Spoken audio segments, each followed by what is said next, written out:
5 et 10 km, voilà les deux distances proposées lors du jogging de la solidarité dans les rues de Marcinelle.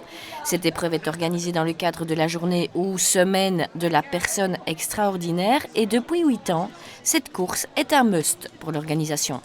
Ça représente un public différent, un public valide qui va rencontrer sur notre site des personnes en situation de handicap qui vont pouvoir, avant le jogging ou après le jogging, côtoyer ces personnes et peut-être faire de belles rencontres. Et c'est une forme de démystification du handicap parce qu'ils vont peut-être aller à des ateliers de sensibilisation, faire des activités, d'autres activités avant ou après le jogging ensemble. L'épreuve s'est imposée d'elle-même et attire chaque année de plus en plus de participants. Samedi, ils étaient au total 420, dont 30 enfants. La première année, ça a été notre première idée quand on a décidé d'organiser nos journées ensemble avec les personnes extraordinaires. On ne voulait pas faire un salon du handicap. On s'est dit comment faire pour mixer le public et c'est comme ça qu'on s'est dit on va déjà faire une activité pour des personnes valides, mais les personnes non valides peuvent aussi participer parce que le petit parcours de 4,8 km est accessible aux personnes à mobilité réduite. Donc on s'est dit en mélangeant le public, voilà, ça nous donne une mixité de personnes ordinaires et extraordinaires. Cette course compte également pour le challenge du Hainaut et en ce sens comporte un réel enjeu sportif. Au terme des 10 km, c'est Logan Liégeois qui s'est imposé avec une très grande satisfaction. Je suis content de ma course.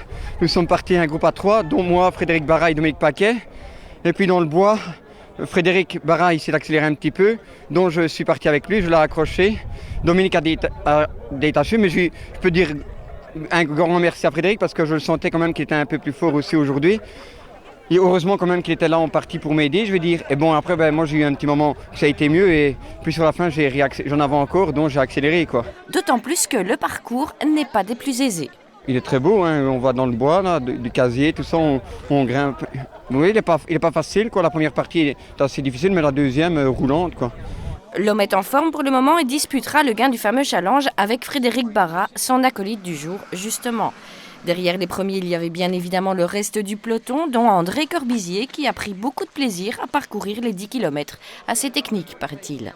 C'est un très très chouette parcours qu'on connaît bien puisque nous sommes un groupe de Charleroi. Donc c'est un peu notre terrain de jeu, c'est notre terrain d'entraînement. Donc voilà, on connaît mais on prend toujours autant de plaisir. C'est toujours très très agréable. Et quelle est l'importance pour vous de venir spécialement aujourd'hui ? C'est une journée un peu spéciale. Évidemment, notre club est fort impliqué dans la région de Charleroi. Donc on essaye de faire les courses de Charleroi, mais celle-ci est encore un peu spéciale puisque c'est pour les personnes extraordinaires. Donc elles valent bien qu'on se déplace et qu'on fasse un petit effort, certainement, oui. Bon, maintenant, ce que l'on attend de tous ces sportifs, c'est qu'ils apportent leur contribution à l'objectif de la journée. Et à ce propos, tout est déjà planifié. On va tout faire, hein. On attend madame pour aller à la brocante, et puis au bar, bien sûr, on boira de l'eau parce qu'on est en préparation marathon. Donc voilà, mais on va faire tourner le commerce.